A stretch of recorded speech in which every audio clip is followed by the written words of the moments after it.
সংবাদ এসছে আমার। আমি স্নান করে এসে পুজো করতে বসেছি, আর আমার দাদা ফোন করেছিল। আমার একটা বড় জেঠি মারা গেছে। আমার বাবারা 5 ভাই, তো ওই জেঠিটাই বড়, তারপরে আমার মা। তো যাই হোক, আমার বাবা মা তো কবেই আমাদের ছেড়ে চলে গেছে। আজকে আমার জেঠিটা মারা গেছে, পুজো করতে বসেছি, তো সে পুজোটা তার করা হলো না, সব লিখে রেখে দিলাম।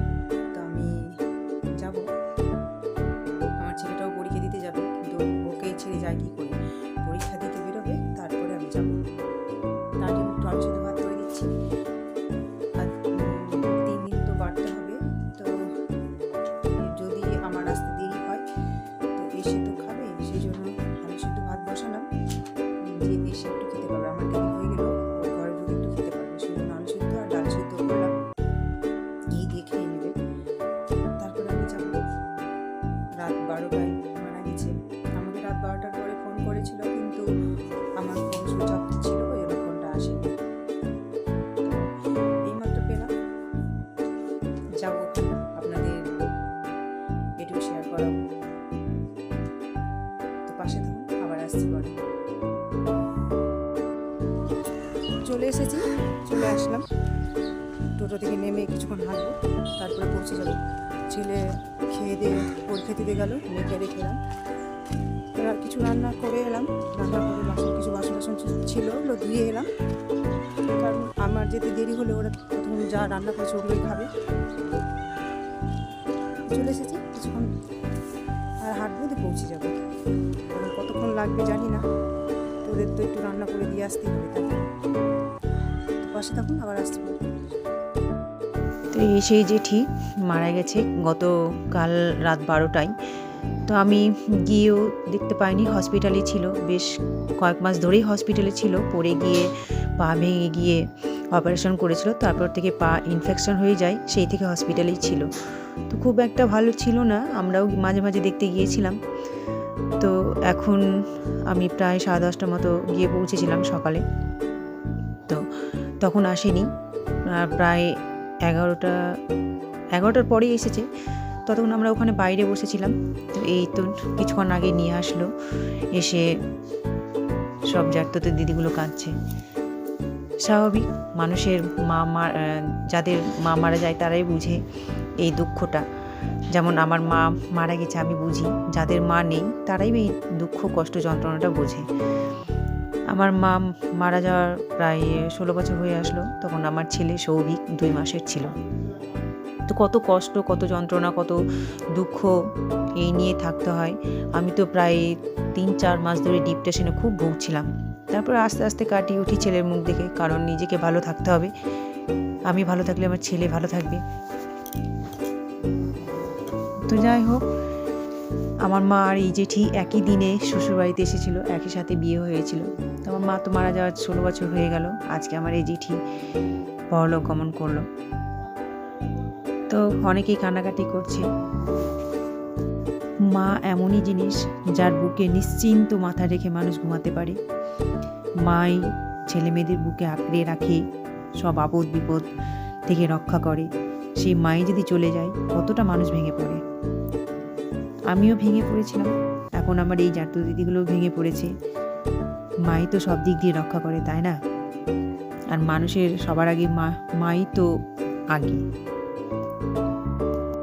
যে কয়েকদিন হসপিটালে ছিল, খুব কষ্ট করেই বেঁচেছিল। যাই হোক, ভগবান যা করে মঙ্গলের জন্যই করে, ভালোর জন্য করে। খুব কষ্ট পাচ্ছিল বেঁচে থাকতে।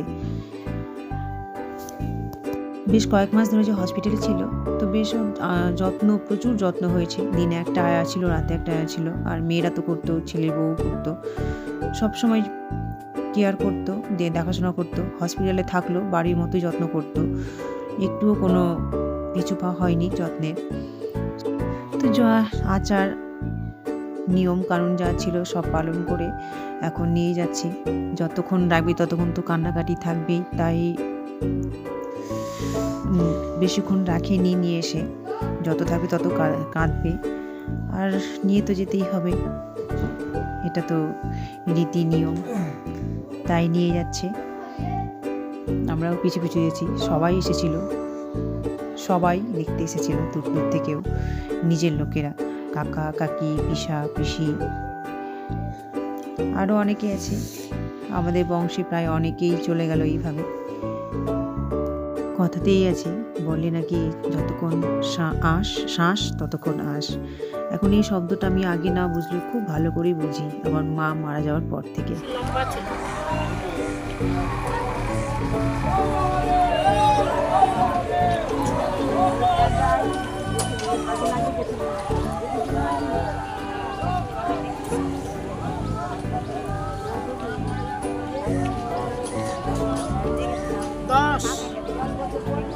ফেব্রুয়ারি মাসে মাসে 5 তারিখে মারা গেছে।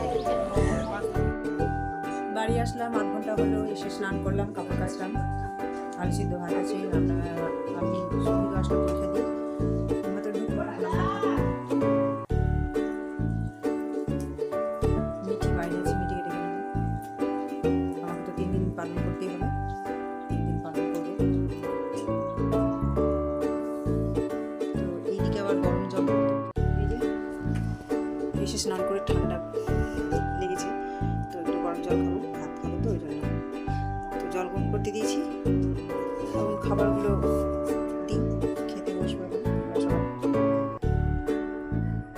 তো পাশে তখন আবার যখন ছাদে আসলাম, তখন স্নান করে যে জামা কাপড়গুলো কেচে নিয়েছিলাম, এই যে শুকিয়ে গেছে।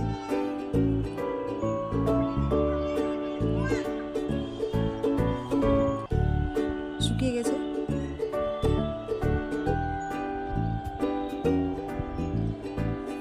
আসলে হাওয়া দিয়েছে তো, ওই জন্য হাওয়াতে শুকিয়ে গেছে।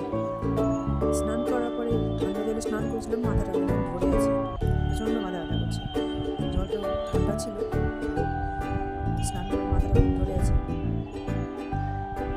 মিঠি তখন খাইনি, এখন খেলেও খাওয়ালাম। আর একটু বাদেই যাবে টিউশন। তো জামা কাপড়গুলো আমি তুলে নেবো, তুলে ভাঁজ করে রেখে দেবো। রোদে বসতেও ভালো লাগছে, মাথায় মুখে যে রোদ লাগছে ভালো লাগছে, পাগুলো কনকনা হয়ে আছে, পায়ের আঙুলগুলো ঠান্ডা হয়ে আছে, রোদে ভালো লাগছে। কিছুক্ষণ থাকবো, দিয়ে চলে যাবো। শুভ সন্ধ্যা। এই যে সন্ধ্যা এখন বাজে 6টার মতো। তো এই যে দুপুরে স্নান করেছিলাম, মাথাটা অনেকটা এখনো ধরে, মাথা প্রচণ্ড ব্যথা করছে। ঠান্ডা জলে স্নান করলাম, আজকে পরপর 2বার স্নান করা হলো। তো এখন চা বসেছি, আদা দিয়ে লাল চা, লিকার চা করবো। তো লিকার চা করছি, আর সাথে একটু নিয়েছি চাল ভাজা। মুড়ি খেতে পাবো না 3 দিন আমাকে বাড়তে হবে, তো ওই যে চাল ভাজা নিয়েছি অল্প একটু। লাল চা দিয়ে খেতে বেশ ভালো লাগে শরীরটা। আর এদিকে বিস্কিট ফুরিয়ে গেছে, বাধ্য হয়ে গেছে। বিস্কিটের প্যাকেট ঘরে ছিল, মাঝের সঙ্গে তুলে নিয়েছিলাম, তো সেই বিস্কিটের প্যাকেটটা কেটে নিলাম, এখন বয়মের মধ্যে ভরে। কারণ সকালবেলা যখন চা করবো তখন আমি কলতলে ব্যস্ত থাকবো, তো সকালবেলা আমার হাজবেন্ড চা করে, বিস্কিটটা ভরে রাখলাম, সুবিধা হবে, নিয়ে খেয়ে নিতে পারবো। তো আমি যে বেশি ভরে নিচ্ছি এই মেরি বিস্কিট। আমার মেয়ে মিঠি খুব পছন্দ করে, খুব ভালোবাসে মেরি বিস্কিট খেতে। আমাদের যেমন নোনতা ভালো লাগে, ওই বেশ 2-3 দিন হলেও জিজ্ঞাসা করছি, মা মেরি বিস্কিট কি শেষ হয়েছে? না, শেষ হয়নি, আমি তো ভয়মেই ভরিনি। মেরি বিস্কিট ওকে খুব ভালো লাগে, মেরি বিস্কিট গেলে আর কিছুই লাগে না। চাল ভাজা দিয়ে লাল চা খেয়ে নিই। তো এখন সঙ্গে থাকুন, আবার আসছি পরে। রাত্রে আবার সিদ্ধ ভাত করব। এখন তো 2-3 দিন সিদ্ধ খেতে হবে। শুভরাত্রি। চা খাওয়ার পরে প্রায় অনেকক্ষণ পরে আবার আসলাম। এখন রাত্রে গরম গরম ঠান্ডা ভাত খাবো, সেই জন্য ভাত বসেছি, সঙ্গে আলু সেদ্ধ দিলাম। তো রাত্রে হবে ঘি দিয়ে ফেনা ভাত, আর একটু টমেটো সেদ্ধ করবো। ভাত আমি বসে দিলাম। তো এই ব্লগটা আমি শেষ করছি। আপনারা ভালো থাকবেন, সুস্থ থাকবেন। এই ব্লগটা কেমন লাগবে কমেন্ট করে জানাবেন। ভালো লাগলে একটা কমেন্ট, শেয়ার, সাবস্ক্রাইব।